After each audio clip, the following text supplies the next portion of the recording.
Guys, thanks so much for tuning in. Before we begin, our friends at Virtual Shield VPN reached out to me to sponsor this episode. I'm a Virtual Shield customer. I use the VPN myself. It's simple to use, and it masks your IP address from the prying eyes of Big Brother. Did you know that back in April, President Trump signed a congressional resolution repealing rules that would have required internet service providers to get your permission to collect, use, and sell the information about your online habits? That's right, they can spy on you and sell your information for profit.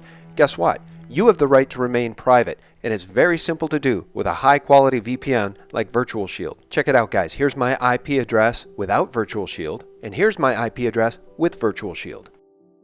It's just that simple, and it's the reason why everyone should use a VPN. Virtual Shield does not keep any of your browsing logs whatsoever, so go to virtualshield.com right now and protect yourself against big data spies. Virtual Shield offers a variety of different packages starting as low as $5.99 per month, but I'd recommend the Protect My Family package, which can be used on as many as 15 devices at the same time. And if you click on the link directly below this video in the More Information section, SGT Report viewers can get 20% off their order. So click on the link, head over to virtualshield.com, and start your 30-day trial for free right now.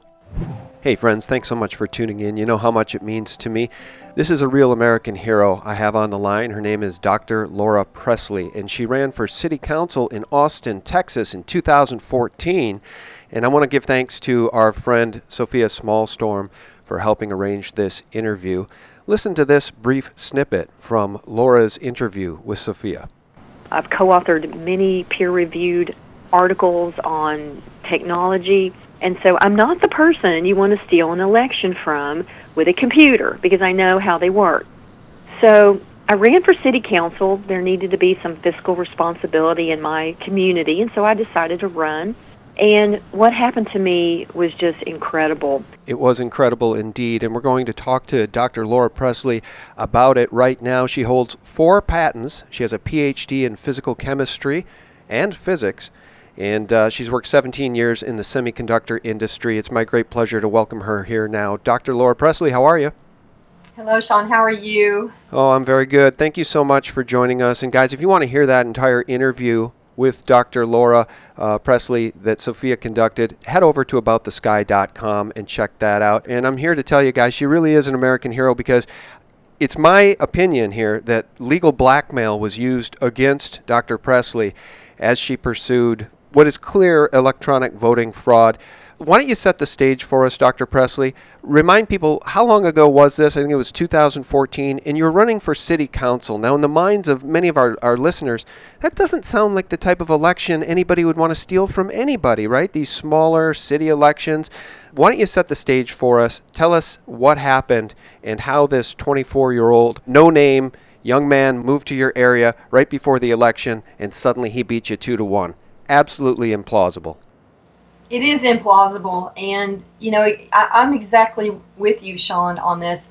I never thought a city council race, a small city council race. I live in Austin, Texas. We're not a big town. We're kind of a medium-sized city in Texas, and I never, in my wildest dreams, thought that there would be, any type of election corruption with a small city council race. So, I run for city council to bring fiscal responsibility, and I've been so many things politically. I've been active with my neighborhood and down at City Hall and down at the legislature. I've been on the board of many, nonprofits. So, I'm pretty well known here in Austin, Texas. I'm in my 50s, and so I've lived here almost 30 years. So I thought, I want to run for city council in my district. And my district is a relatively it's very economically challenged. We have a medium family income of about $35,000 a year, and so, we're a conservative district because there's high crime, a lot of issues. So I'm going to run, and it looks really great, well known, name recognition, all of it. And the Democrats move in a 24-year-old into my district 2 weeks before the deadline. Anybody could be have residence to run in a city council race. So it's like that threw up the flags, initially. So as the campaign was going, we had, my gosh, a professional campaign. I had professional consultants. We had block walking, phone banking. I knew every precinct. I block walked every precinct. And my gosh, on election night, when the results came in 2-1, that this 24-year-old kid beat me, there's no way on earth. We had done polls. We knew what the voters were going to do. So we were ready. And it was shocking. So on election night, when I get the results, I don't believe them, and I just don't know what's happened. And, like you said, my background is in technology. I've managed engineers. I've managed technical projects, and, I know how to use an Excel spreadsheet. So I got up the next morning, kind of licked my wounds, and got to work and analyzed some data. And what we found was really disheartening, but it's kind of what we've always known intuitively about elections, where there's all electronic voting. You can hack an election, right? You can corrupt an election if there's, you've got only these electronic records with no paper backup. So as I was analyzing the data, systematic mathematical patterns started showing up. And that's the fingerprint of a hacked election. So I'll just tell you, my heart broke when I saw the patterns, and I knew what I was looking at because of my background in engineering. And, I've managed and worked with $1 billion semiconductor factories, and we've shut $1 billion factories down on data less correlated than what I was looking at. So I knew what I was looking at, and most candidates wouldn't have known. So, I woke up my husband. It was about 2 o'clock in the morning. I was analyzing all the data, and I saw it. I saw what looked like the program that was written to change the results, and it was targeted by precinct. It was a very systematic, a 2-to-1 ratio. And I woke my husband up, and I said, I think I've just touched the devil. My election was stolen. Wow. And what do? Do we step up and take personal responsibility, or do we step back and be a victim? And my husband and I, we're not victims, so we stood up. And we've been on this path for about 2.5 years. And candidates have known, Sean, that there are issues with electronic voting, and people have theorized on how this works, but we actually are in the lawsuit, and we got discovery, and we got evidence of corruption.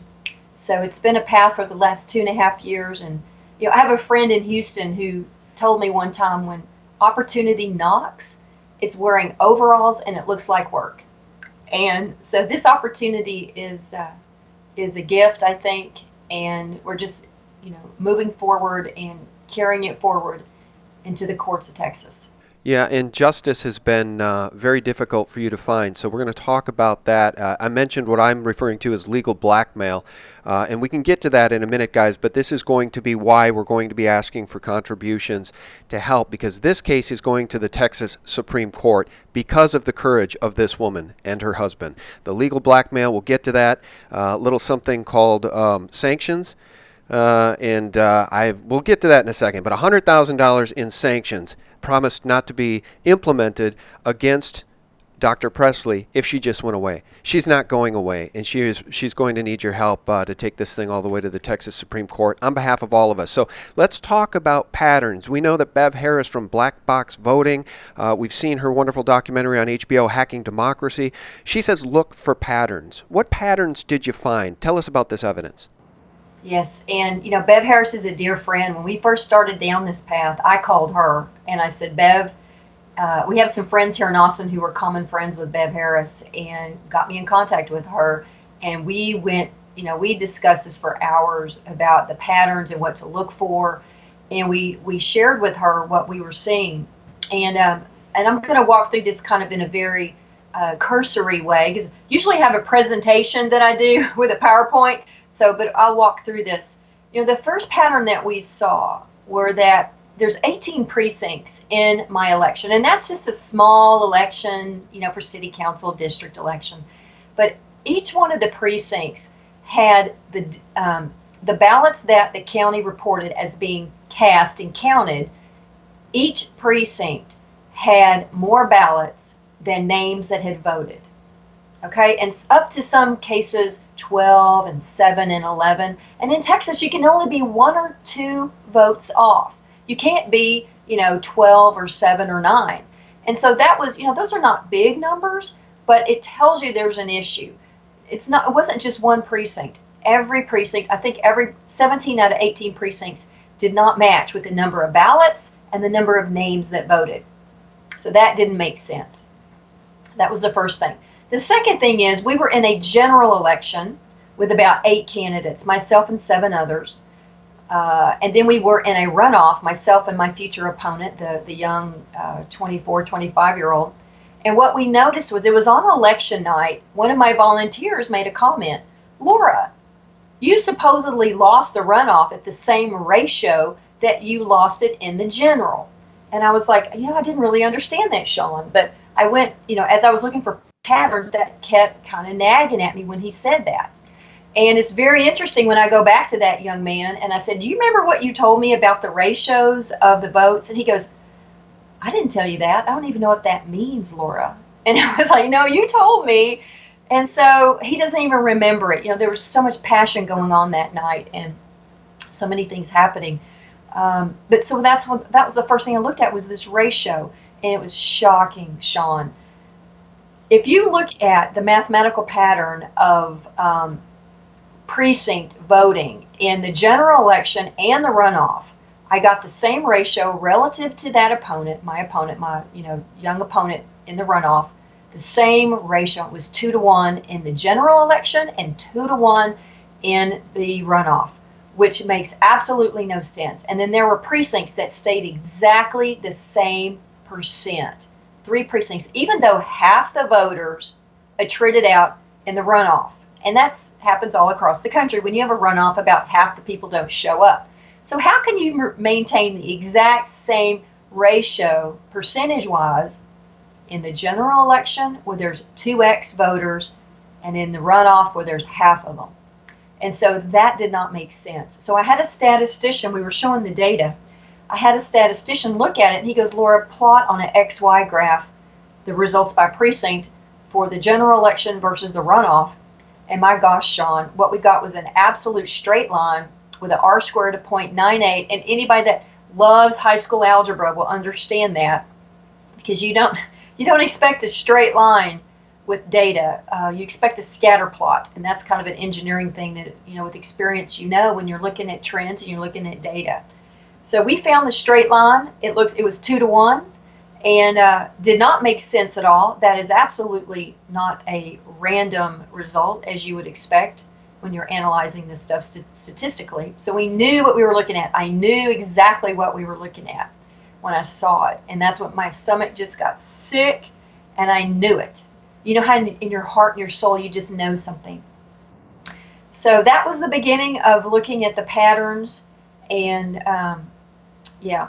Well, let's talk about the evidence. When we showed Bev Harris, she was just like, yeah, you got it, Laura. Yeah, they hacked democracy. You found it, yeah. They hacked democracy. Well, we got to talk about this because we're all surprised, I think, that Hillary Clinton's not in the White House based on what at least I personally thought was going to happen in the national election with fraction magic. And I think that she was so, for lack of a better word, despised by the population at large, at least in the middle of the country, well, really throughout the country. She was one of the worst candidates that could ever run for president. So corrupt. So corrupt, in fact, that I don't think they could steal it for her, because if you just looked at any of those Trump speeches where he'd fly around the country, you'd get 20, 30, 40,000 people showing up, and she'd get 200, 300, and most of them were paid. But let's talk about the legal proof of what happened in your election. Let's talk about the paper ballots. Were they absentee ballots that showed a vote result of 240 to 240, which is not 2-to-1? And I don't believe it would be 240 to 240 either. But talk about those paper ballots and talk about when you go to court, these machines are supposed to have evidence of every vote, but they don't. So just talk about that. That's right. And Sean, intuitively, we've known all across the country that all electronic voting is, when something is completely electronic and there's no paper backup, we've known there's an issue. And so we use that kind of intuition approach in getting discovery, which in our court case, a lot of the data that we received, you can only get if you're in a lawsuit, and these lawsuits are so expensive. So first thing we did was a recount, because, I was thinking, something's wrong. I know I won the election. Let's just do a recount. And so I started reading the election code in Texas. It's about 200 chapters. And, I speak English and I can read English and I can read for comprehension. And election laws are, well, mostly our laws are very, they're written so the common man can understand them. So I started reading the election code. And I was looking for one thing. What are the backup records for electronic voting in Texas? And God bless the legislature, they've actually put a lot of Band-Aids around this thing as backup records. When electronic voting hit the scene in Texas, it was about 2001. And laws were put in place a little bit before that to protect the vote. Because we didn't trust computers in 2000, right? We didn't. And, we're a little more too comfortable now, but there have been so many examples of hacking that intuitively things we were thinking about have all come true with regard to, way different computers should be hacked. So we started looking at the election code. And it says in Texas, you can do a manual recount of the electronic ballots. Well, how does that work? Well, you have to print out what's called a ballot image from the main computer of the electronic voting system, and you can hand count those. And I said, let's do that. Let's do the hand count paper ballot, image recount. And there's two kinds of ballots in Texas for electronic voting. You've got all electronic, and then you have the paper absentee ballots that people over 65 can cast before the election, and they turn in their absentee ballots. And it's actually a paper ballot, and you turn it into the county. You mail it. They're called mail-in ballots. And so when we did the recount of the mail-in ballots, the paper, oh my gosh, it was an exact tie, 240 to 240, which is a little suspicious, but, I'm going to set that aside. We were happy with that. Okay. Let me just jump in too and say 240 to 240. When this guy is a 24-year-old young Mexican man, he moves to your district here like 2 weeks before he can even file to run. How in the world is he going to get 240 absentee ballots? Who would even know he exists? He hasn't lived in the area. He doesn't have social connections. He's not a business person. This whole thing sounds phony, and we're going to get to that too because I want to know why they didn't want somebody like you on the city council in Austin. I think we can guess. Well, there's a lot of work that he did do. I have to say, and the Democrat Party was pushing him. He had a lot more money than I did, but I'll tell you what. When we did the polling, he was not winning. Okay, so we knew what the results were going to be, and we knew I was going to be the victor. But as you go through a campaign, you can kind of feel how the voters are responding and all this. So you know what, the mail-in ballots being 50%, legally, we were okay with that. Now, so let's kind of set that one aside. So the paper ballots were very encouraging.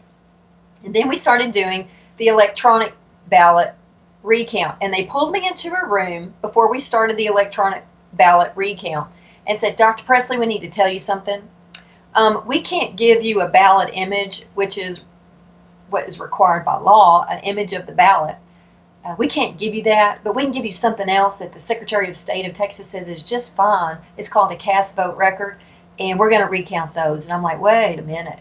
What is this cast vote record? I'm coming in. I read the election code. Cast vote record is nowhere even in the election code in Texas. I read the whole code. That doesn't exist. That term doesn't exist. It doesn't exist in the administrative code. It doesn't exist in the state constitution. What are these things you're going to recount?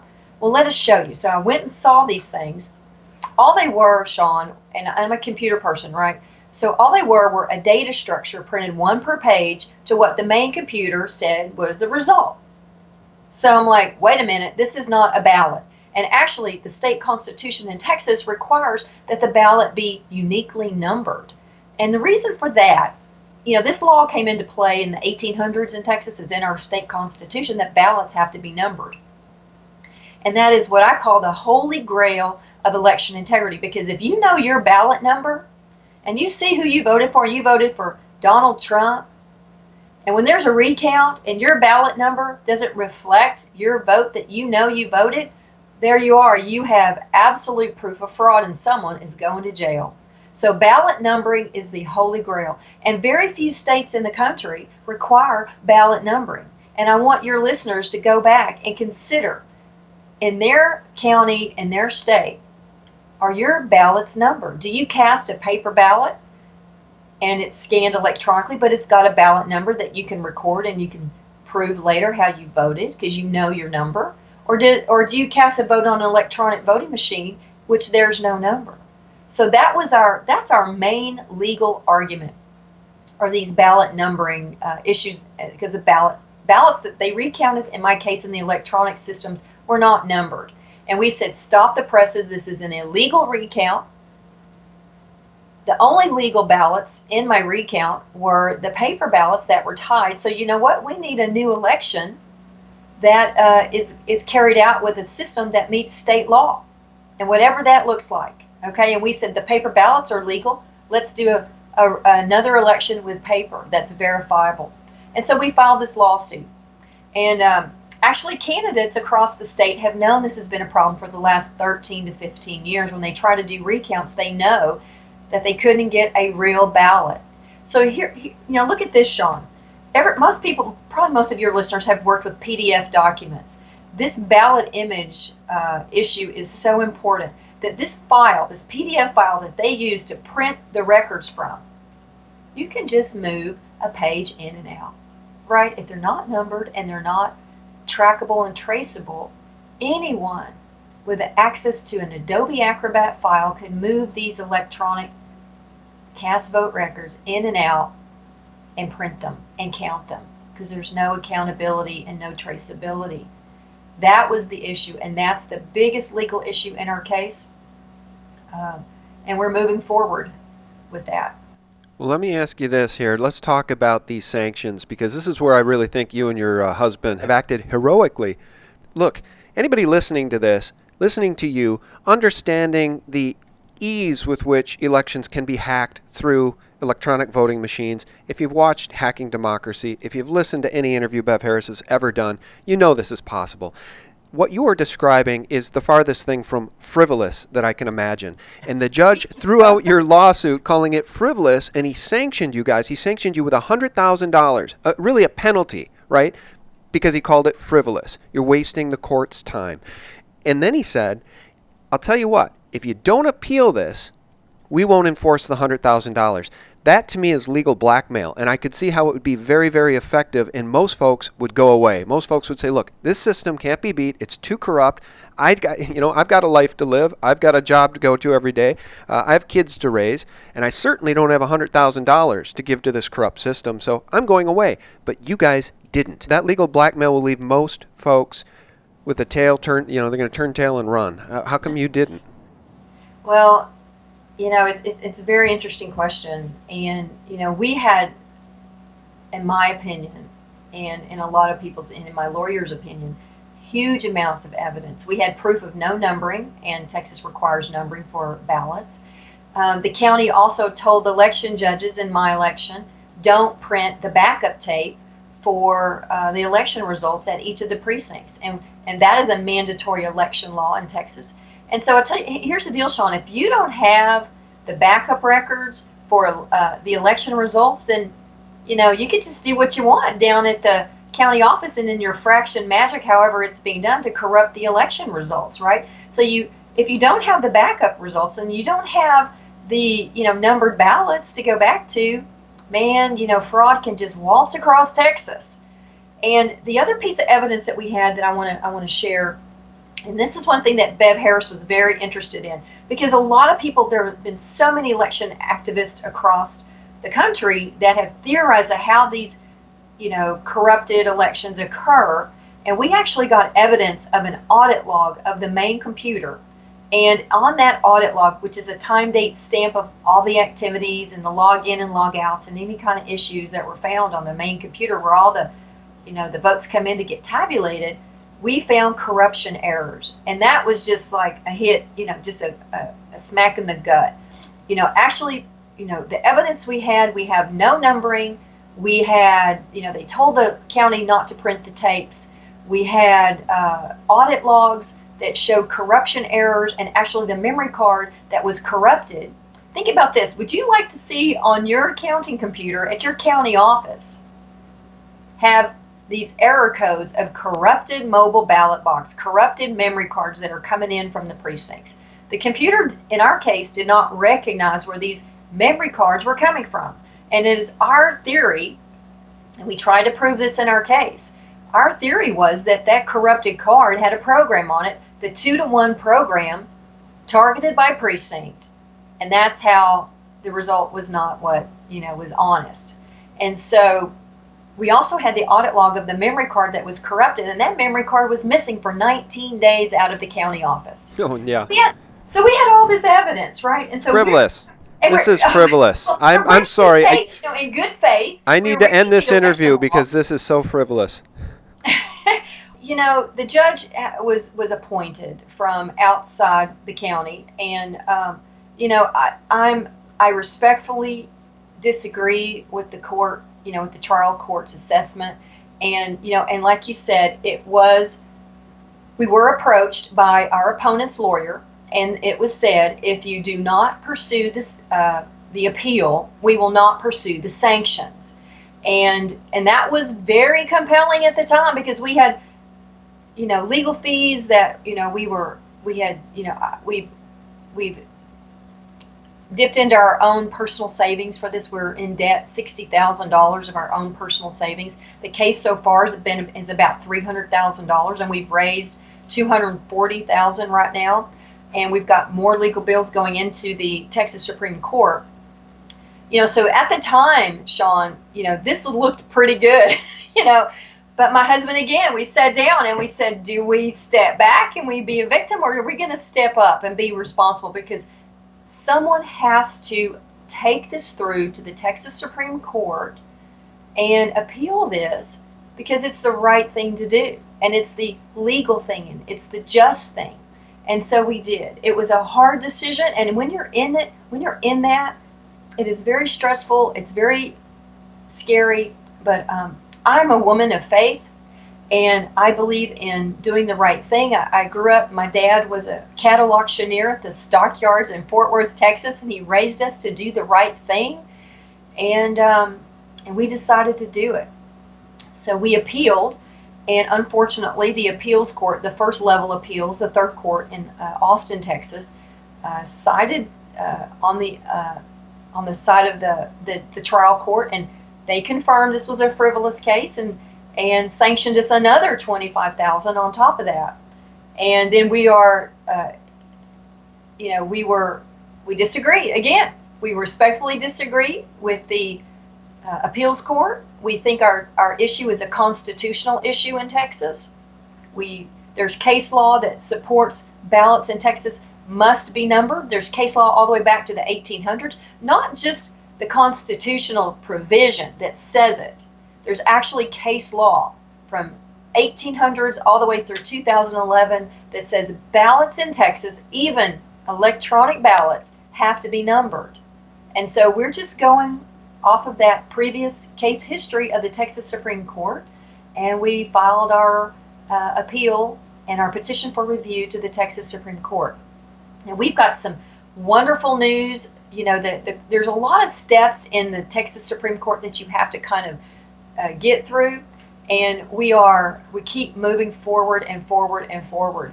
So we are in now the full briefing stage. They took our petition for review. They requested a response from our opponent, and we did another brief after that, and they've moved us forward step by step. And we are now in the full briefing stage, which is another 6-month window of about 3 briefs, 2 of which we write, and we'll go from there. And the other great news that's happened is the Texas Attorney General has written an amicus brief supporting our petition in the Supreme Court, which is just fabulous.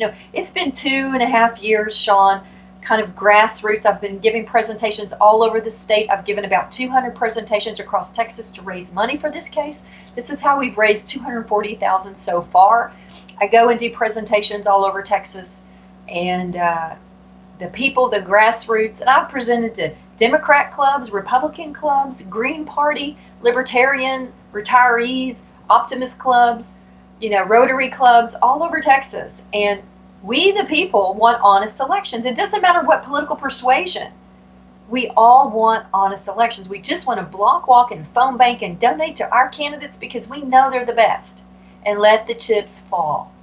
That's where, and so, it's finally, we've gotten the support of a one of the most important elected officials in Texas. The Texas Attorney General Ken Paxton's office wrote a brief supporting the constitutional issue we've raised, which is not frivolous, about the ballot numbering. Because if the ballots aren't numbered and you count them in a recount, that's an illegal recount.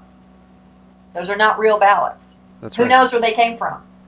That's right. So that's pretty much our legal argument. That's right. I just did an interview recently with our friend, author and patriot, W.H. Wisecarver, and he looks at our situation in this country from a cup half full perspective, which I like. My friend Harley Schlanger from LaRouche does the same thing, and it's inspiring because both of them say, get involved, make a change on a local level, vote. Voting matters, and this is why your case is so doggone important, because voting does matter when the votes are counted. When the votes actually count, we do have the power to make a change. Now, let me ask you just philosophically, with a PhD in physical chemistry and 17 years in the semiconductor industry, you're not going to get rich on the city council. Tell me about your motivation for wanting to get involved, and perhaps what might the motivation be for the Democratic opposition to help a 24-year-old nobody get on the city council? Why were they so darn afraid of you that this is, in my opinion, this election was stolen? Well, that's a great question. We have proof our election was corrupted, and why would somebody, and I don't know who, would do such a thing?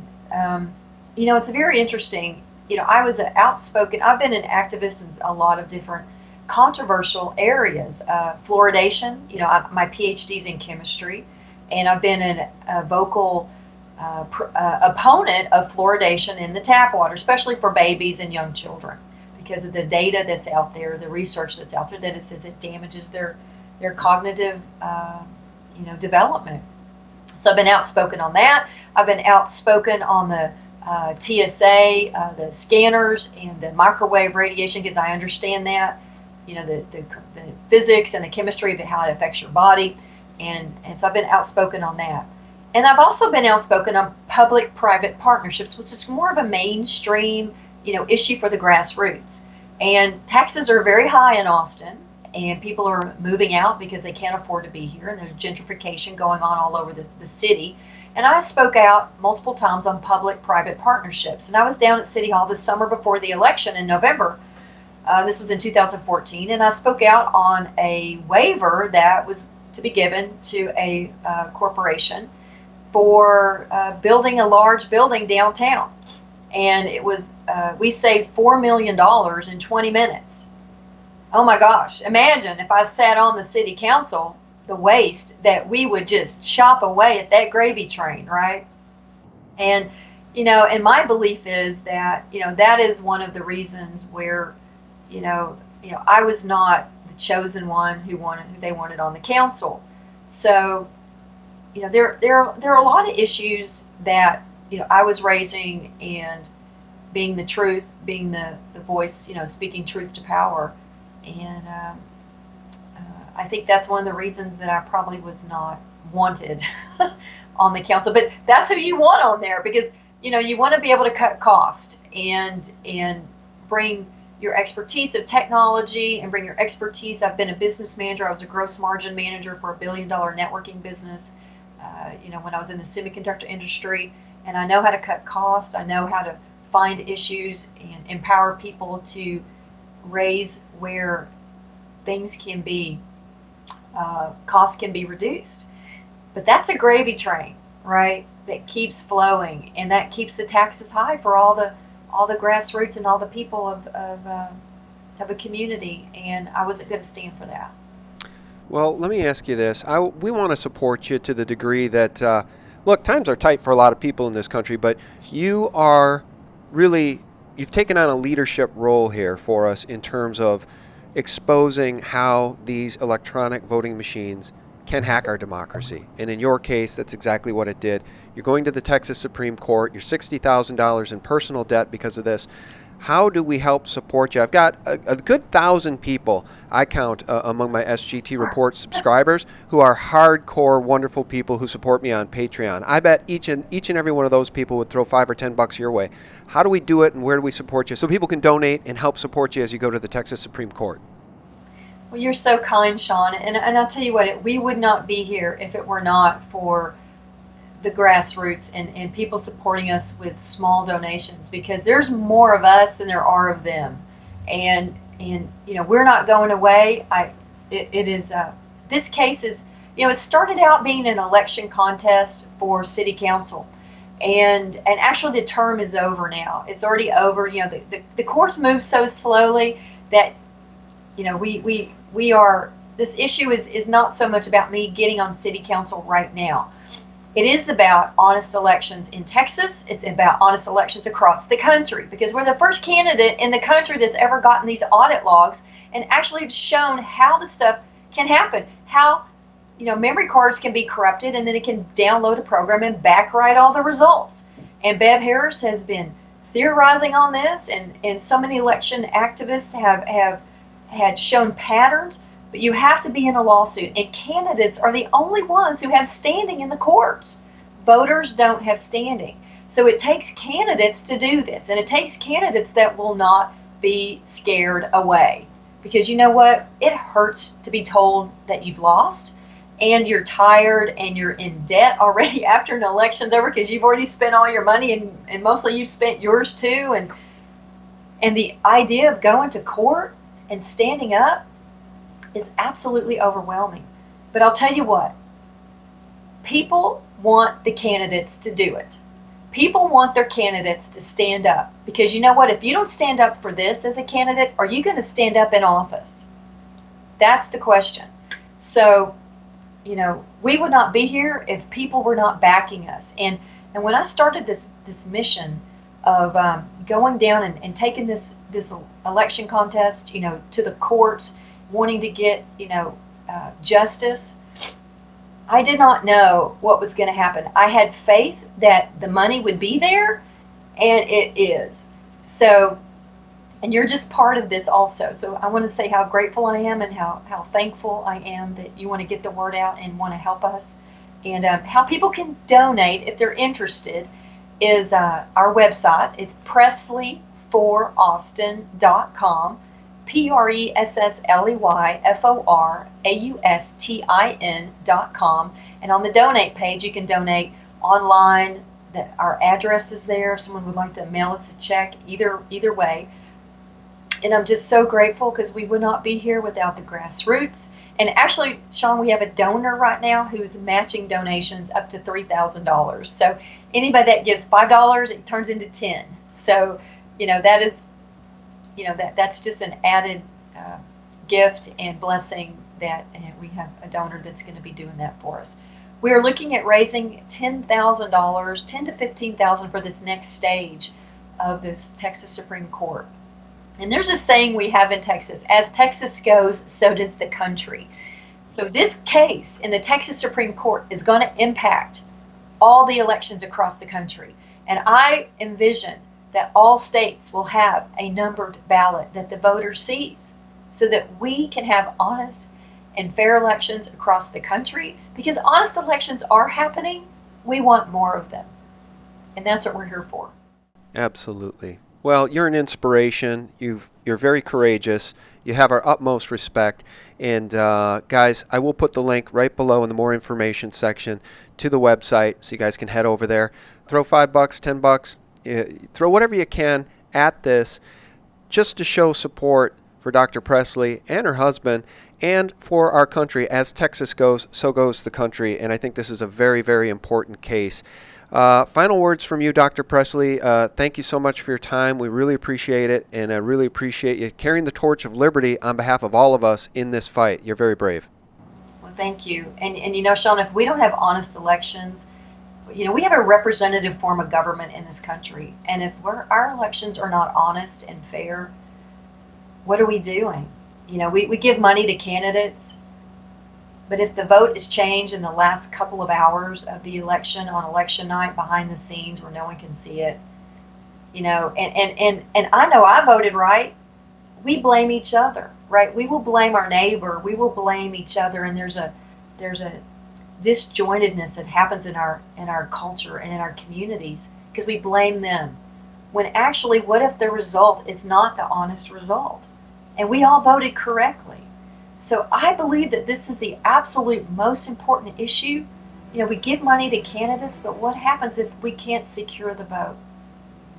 This is it. So I'm grateful to have this opportunity. It looks like work, and it's wearing overalls, and we're pressing forward. So thank you for getting the word out. Bless you. Thank I you. love that. Well, God bless you too. Yeah, your father said opportunity shows. If opportunity shows up, it looks like work, and he's wearing overalls. You got it. That's fantastic. All right. Well, thank you so much for your time. We very, very much appreciate it, guys. Click on the link below and donate to the cause. Our guest has been Dr. Laura Pressley. Thank you so much. Thank you. All right. And guys, for real news, do check us out at sgtreport.com, the corporate propaganda antidote, 24/7. We love you all. Thanks so much. God bless. Bye-bye. Every single thing you do, everything you watch, it's all being recorded. That's where the money is. It's all being recorded. It's all being taken, captured, and put into files. What are they keeping those files for? Of what value is that going to be?